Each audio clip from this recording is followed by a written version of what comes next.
Terima kasih Anda masih bersama kami di Arah Angin TVRI, masih bersama dengan Bunda Titi dari Kementerian Pemberdayaan Perempuan dan Perlindungan Anak, Bu Cinta dari Komisi 8 DPR RI, dan juga Kak Seto dari LPAI. Saya langsung tanyakan ke Bunda. Bun, kalau berbicara terkait apa yang tadi sudah diungkapkan, kekerasan seksual ini tentunya masih menjadi konsen kita bersama begitu dengan angka yang sangat luar biasa. Apa yang kemudian terus didorong oleh Kementerian PPPA untuk kemudian bisa mengurangi setidaknya begitu dengan sangat sekali kompleks tadi kalau berbicara terkait dengan ruang digital dan bullying dan segala sesuatunya. Ini kemudian apa yang kemudian harus diperhatikan lagi? Iya. Sedikit menanggapi apa yang disampaikan Kak Seto, bukan menanggapi, maaf, mungkin menambahkan ya, karena tadi Mas Jaya kan bilang kok saya belum tahu ya ternyata ada sanksi pidana ya untuk tetangga yang tidak melaporkan gitu. Makanya kami dulu ada kampanye namanya Berlian bersama Lindungi Anak, itu dengan tagline anakmu, anakku, anak kita semua. Ini juga yang kami akan kembali gelorakan ya kampanye Berlian ini untuk menyadarkan masyarakat bahwa kita semua punya kewajiban yang sama untuk memberikan perlindungan. Karena kalau dilihat dari lingkaran Brovin-Banner lah ya yang biasanya diketahui sebagai teori Brovin-Banner atau kalau mudahnya itu lingkaran bawang. Lingkungan yang terdekat memang keluarga. Kemudian lingkaran berikutnya adalah masyarakat ya yang tadi diceritakan oleh Kak Seto dengan sangat komplit. Kemudian terkait dengan perlindungan anak di ranah daring, pemerintah memang terus memperkuat dari sisi regulasi. Setelah bulan Juni lalu, Pak Presiden meluncurkan PP Tunas, PP 17 tahun 2025. Saat ini juga pemerintah sedang menyusun rancangan peraturan Presiden tentang perlindungan anak di ranah daring. Mudah-mudahan sebentar lagi ditetapkan oleh Presiden ya, karena sudah masuk ke beliau. Nah ini akan makin memperkuat untuk kita bisa memberikan perlindungan kepada anak-anak dari kejahatan di ranah daring. Tentunya tanpa melanggar hak anak juga untuk mendapatkan akses informasi untuk perkembangannya gitu kan. Jadi ada sisi perlindungan tapi juga tidak melanggar hak anak untuk mendapatkan informasi untuk kebutuhan tumbuh kembangnya gitu. Itu yang sekarang sedang dilakukan. Kemudian juga untuk ada juga upaya yang untuk memperkuat dari sisi pencegahan saat ini dengan dikomandani oleh Kemenko PMK sedang menyusun gerakan nasional anti kekerasan terhadap perempuan dan anak. Ini impres ya Bu ya, untuk Presiden atau iya, akan menjadi impres. Akan menjadi impres nantinya. Ini sebenarnya transformasi dari gerak GN Aksa ya Kak Seto ya, GN Aksa waktu itu kalau Aksa itu kan hanya anti kekerasan terhadap anak, seksual anak ya, tapi ini diperbesar, diperluas menjadi gerakan nasional anti kekerasan terhadap perempuan dan anak. Ini sedang digodok dengan komandan dari Kemenko PMK dan melibatkan sekitar 20 kementerian lembaga yang akan, ya selain tentunya Pemda juga nanti akan terlibat, bahkan sampai pemerintah desa akan terlibat atau menjadi target untuk melaksanakan impres ini. Itu yang sedang dilakukan. Mudah-mudahan sekali lagi rancangan Perpres tentang perlindungan anak di ranah daring bisa ditetapkan oleh Pak Presiden. Jadi semakin menguatkan dari sisi regulasi dan tentu juga nanti dalam implementasinya ya tentu terus didorong untuk bisa diimplementasikan. Ada target Bu untuk penurunan dari angka kekerasan anak? Ya tentu ada ya. Satu sisi sebenarnya kenaikan pencatatan kasus juga kita bisa melihat dari sisi positif ya. Artinya ini ada kesadaran masyarakat untuk melaporkan kasus yang dia lihat atau yang dia alami gitu kan. Dan ini juga satu penanda bahwa layanan-layanan di masyarakat dan bahkan layanan yang berbasis pemerintah UPTD PPA yang terdepan ini berarti semakin meningkat dari sisi kapasitasnya sehingga dia mampu menemukan korban yang selama ini mungkin tersembunyi. Ini satu sisi positifnya ya. Meskipun ini sekali lagi masih harus didorong karena ternyata presentasinya masih sangat kecil ya kan. Gitu. Baik. Saya langsung ke Bu Cinta. Bunda Titi tadi sudah menjelaskan begitu penguatan regulasinya. Tapi apa yang kemudian masih harus didorong ketika memang penguatan regulasi sudah, segala hal upaya sudah dilakukan? Meskipun ini kerja kita semua begitu, tidak hanya Bu Cinta di Komisi 8, Bu Titi di Kementerian dan juga Kak Seto di LPAI. Apakah ini kemudian menjadi alarm bagi kita semua ternyata belum optimal di perlindungan anak kita di tanah air, sistem perlindungan kita di... Betul. Jadi tadi seperti yang Bu Titi sampaikan, kasus-kasus yang bermunculan itu tidak menggambarkan kenyataan sesungguhnya. Dengan tingginya angka, artinya justru malah lebih banyak orang yang aware dan mereka mau melapor. Itu sebetulnya menurut saya yang perlu digarisbawahi, karena jangan-jangan orang berpikir kalau kenapa banyak sekali, justru semakin banyak semakin bagus sebetulnya gitu, karena kita tahu ini seperti tadi, ini fenomena gunung es gitu. Jadi saya kira penting sekali bagaimana agar supaya kita memberikan ruang yang aman bagi anak-anak dari berbagai level, dari mulai keluarganya, lingkungannya, lingkungan sekolahnya, lingkungan pertemanannya, dan lain-lain, termasuk juga di dunia media sosial misalkan seperti itu. Nah, tetapi kan itu tidak mudah karena anak-anak kita sekarang sudah bisa berselancar kemana-mana dengan mudahnya gitu. Nah, oleh karenanya batasan-batasan itu kembali dari orang tua. Nah, tetapi tugas kita di pemerintahan begitu ya, termasuk kami di DPR begitu, adalah untuk memastikan regulasi. Regulasinya seperti apa? Tadi terima kasih Kak Seto, banyak yang sudah disampaikan juga, mungkin bisa memberikan insight baru bagi kami begitu ya, bagaimana untuk terus memperkuat terkait dengan undang-undang ini begitu ya. Tapi yang paling penting adalah semua itu tidak boleh hanya di ranah wacana gitu. Bahkan tadi ada instruksi presiden kan dan lain sebagainya, itu perpres dan lain-lain itu harus ke ranah teknis lagi. Sudah lagi tidak boleh hanya urusan di atas kertas gitu. Bukan hanya urusan moralitas lah dan lain sebagainya, tapi lebih kepada apa yang harus dilakukan dan tidak sendirian, itu maksud saya. Karena begini, di beberapa wilayah itu mereka memiliki nama masing-masing. Di wilayah yang lain nama masing-masing. Saya membayangkan bahwa ketika ini dilakukan secara selaras gitu ya, dari pusat sampai daerah, dari mulai pusat sampai RT RW begitu ya, itu sejalan begitu, didukung oleh pemerintah daerah juga, maka ini akan baik sekali. Jadi sejauh ini yang saya pahami bahwa ini terkait dengan data saja ini masing-masing sering berbeda gitu ya. Jadi data itu misalkan di UPTD di wilayah Garut misalkan itu nanti kadang-kadang masih agak berbeda dengan wilayah misalkan di provinsinya seperti apa, atau di pusatnya seperti apa, atau di KPAI-nya seperti apa. Jadi sebagai mereka-mereka penggerak di lapangan itu mereka bingung gitu sebetulnya. Yang mereka butuhkan adalah di mana ini yang rawan gitu, di mana yang rawan maka mereka harus melindungi bersama-sama, tidak sendirian ya. Saya bersyukur Kementerian PPA ini tidak serta-merta sekarang berdiam diri, tapi berupaya sedemikian rupa mereka mendorong agar supaya UPTD PPA bisa ada di seluruh ya, di 500 kota kabupaten. Sekarang mungkin setengahnya ya, lebih dari setengahnya ya. Tapi itu PR ya, karena yang paling dekat bisa dijangkau oleh masyarakat tentu di situ kan. Nah kemudian juga kita tahu bahwa tidak hanya itu, bagaimana Kementerian PPA juga membuat masyarakat bisa mengakses dengan mudah melalui SAPA 129 misalkan begitu.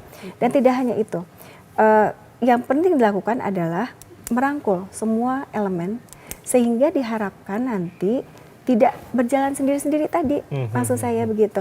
Nah selama ini kan masyarakat kebingungan, ini kita bersyukur ternyata banyak komunitas juga yang bergerak di masyarakat ya, di kami juga ada Jabar Bantuan Hukum contohnya begitu. Jadi ketika ke pemerintah sulit, mereka masuklah ke komunitas-komunitas gitu ya, atau organisasi-organisasi yang bergerak, yang mereka pro bono lah begitu. Nah itu mereka masuk ke sana, tapi kan itu harus dirangkul. Maksud saya bagaimanapun juga Kemen PPA dengan anggaran yang sangat terbatas, mohon maaf gitu ya, tentu tidak bisa sendirian. Bagaimanapun juga mereka ini harus merangkul. Nah saya sudah sampaikan kepada Bu Menteri, kalau bisa itu organisasi perempuan dirangkul deh, saya bilang. Mereka tuh mau banget kalau dikasih tugas gitu. Ya, terus apalagi tadi lembaga bantuan hukum dan sebagainya, itu mereka seneng kok kalau diajakin gitu, diberikan, diajak dan diapresiasi, itu udah cukup untuk mereka gitu, tidak perlu ada anggaran gitu dalam arti seperti itu. Jadi saya berharap kolaborasi ini bisa dilakukan. Di lapangan saya menemukan beberapa wilayah itu mereka membuat tadi ya seperti yang Kak Seto sampaikan, jadi RT RW membuat dengan nama masing-masing ya, begitu mereka para tokoh-tokohnya dilibatkan gitu ya, kemudian mereka turut menjaga masyarakat. Jadi biasanya kalau ada kasus itu jangan dulu lah maksudnya di proses secara hukum misalkan, mereka mencoba untuk mendamaikan gitu ya, kalau ada anak yang nakal dan sebagainya seperti itu. Nah tapi mereka tuh butuh informasi, what next gitu. Kemarin saya juga ada di daerah Coblong di Kota Bandung, warga mengatakan, Bu ini ada anak yang kebingungan karena orang tuanya ribut, anaknya jadi tidak terkontrol dan lain sebagainya. Kami harus gimana gitu. Nah, saya katakan coba telepon. Nah, ternyata informasi itu belum sampai Bu. Ya, jadi memang perlu dimasifkan lagi. Kita hanya perlu bahwa masyarakat itu merasa terlindungi. Mereka kalau mau melapor tuh kemana gitu. Banyak anak-anak juga yang menyampaikan kepada saya, Bu Atalia, Bunda Cinta, kami itu bingung ketika ada teman kami yang mengalami perundungan misalkan, ini tuh lapor kemana? Karena takut, mau ke gurunya takut, ke orang tuanya takut gitu. Teman yang lihat juga takut, jadi mereka bingung. Nah, mereka butuh ruang aman yang mungkin gini, saya belum mau cerita sama orang tua gitu, tapi saya mau cerita sama orang lain yang mereka tidak tahu wajah saya gitu ya. Nah, jadi menurut saya hal-hal seperti itu perlu didekatkan gitu. Mereka kalau ingin curhat telepon aja ke sini atau mungkin ada aplikasi apa gitu, aplikasi curhat yang bisa mereka cerita dan lain sebagainya. Jadi saya kira itu penting sekali untuk didekatkan bagaimana jangkauan masyarakat terkait dengan perlindungan ini bisa lebih dekat lagi. Gitu. Termasuk merangkul semua pihak itu tadi. Betul. Ya. Kak Seto menambahkan? Sebentar, saya agak kurangnya tadi apa intinya yang terkait dengan merangkul semua pihak tadi, ternyata banyak kemudian salah satunya juga organisasi-organisasi perempuan. Iya, saya kira betul sekali. Artinya kalau organisasi perempuan juga dirangkul, organisasi anak juga. Organisasi anak juga? Artinya kan ada PDRI yang juga ngurusnya anak, ada IGTKI, ada GOP-TKI. Sekarang GOP-TKI mungkin namanya baru ya, tapi berbagai ada Himpaudi dan sebagainya, itu dilibatkan juga. Ada juga kalau tidak salah pengusaha sahabat anak ya, jadi semua unsur bisa dilibatkan begitu. Dan yang paling penting juga dalam konteks ini sebetulnya melancarkan yang kami rintis ya, melancarkan waktu itu namanya Gernas Sasana. Gernas Sasana? Ya, Gerakan Nasional Saya Sahabat Anak. Jadi semua jadi sahabat anak. Kami waktu itu minta presiden dan 4 menteri. Waktu itu Menteri Sosial, Menteri Pendidikan, Menteri Kesehatan, dan Menteri PMK. Lalu setelah itu Gubernur Sahabat Anak. Lalu yang waktu itu Gubernur adalah waktu itu masih Gubernur Jawa Barat, Pak Ridwan Kamil dan Gubernur NTB waktu itu. Kemudian turun lagi, semua bermain bersama anak-anak, permainan tradisional supaya anak juga melihat ada alternatif lain selain bermain gadget dengan jari-jarinya. Bahwa melompat dengan bergandeng tangan dan itu juga menyenangkan dan anak bahagia. Jadi dengan gerakan ini kemungkinan untuk melakukan tindak kejahatan atau sesuatu yang menyimpang atau melanggar hak anak itu akan segera diingat, saya kan sahabatnya anak begitu. Jadi kakek sahabat anak, om paman sahabat anak, ayah bunda sahabat anak, sehingga tidak sudah ada suatu upaya mencegah naluri-naluri yang mungkin liar atau lupa diri untuk bisa melakukan suatu pelanggaran hak anak. Bahkan sampai juga kami melancarkan Polsana. Waktu itu kami mulai jauh tahun 86, Polisi Sahabat Anak.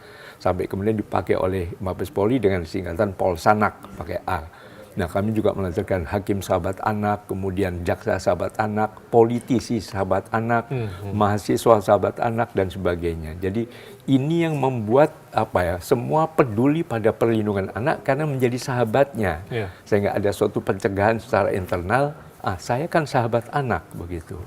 Nah, ini mungkin juga salah satu langkah yang bisa dikampanyekan secara terus-menerus, karena Gernas Sasana kami lontarkan tanggal 4 Mei, waktu itu dalam konteks Hari Pendidikan Nasional, tapi karena waktu itu waktu Presiden Jokowi ada acara 2 Mei-nya, lalu mundur 4 Mei. Itu di halaman Istana Merdeka, ada yang main gobak sodor, main engklek, main egrang, main lompat tali, dan sebagainya. Jadi anak-anak gembira sekali. Jadi kalau ini terus dibiasakan, di RT RW juga lurah, camat juga menjadi sahabat anak. Maka ya mudah-mudahan Indonesia Layak Anak 2030 bisa tercipta dan anak-anak terlindungi dari berbagai kekerasan. 2045 bukan generasi lemas atau generasi cemas, tapi generasi emas. Generasi emas itu tadi yang kita dorong secara bersama-sama. Tapi Kak Seto, kalau berbicara terkait dengan kenyataannya di lapangan, mungkin Bu Cinta nanti Bunda Titi juga bisa cerita. Kenyataan di lapangan ternyata permainan tradisional kita sekarang sudah mungkin bahkan bergeser begitu, hilang. Anak-anak sekarang dengan enaknya bermain dengan gadgetnya segala macam. Apa memang butuh begitu kita sebagai mungkin orang tua ataupun lingkungan sekitar benar-benar kembali memasifkan lagi permainan tradisional, atau mungkin dengan model si Komo lagi kita mungkin bisa buat, atau dengan hal-hal lain. Apa yang kemudian selama ini di lapangan saya sangat miris begitu ketika orang tua hanya menyerahkan anak-anaknya dengan gadget mereka dan segala sesuatunya. Apa yang kemudian kita harus bangun, sosialisasi kepada orang tua kah, atau seperti apa kemudian Kak Seto? Iya, yang paling penting adalah justru action. Actionnya. Jadi langkah yang langsung tidak tegas. Karena pada waktu itu begitu Pak Presiden dan para menteri turun di sana dan anak-anak ada, mereka yang semula pegang gadget semua ditanggalkan gadgetnya, disimpan, dan mereka berbaur dengan ratusan anak lain tadi dalam berbagai acara tadi.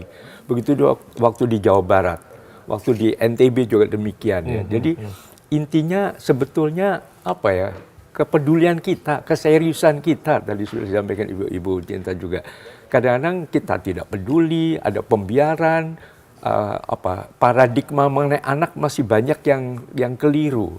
Seolah anak-anak nanti juga tumbuh sendiri, tumbuh segala macam.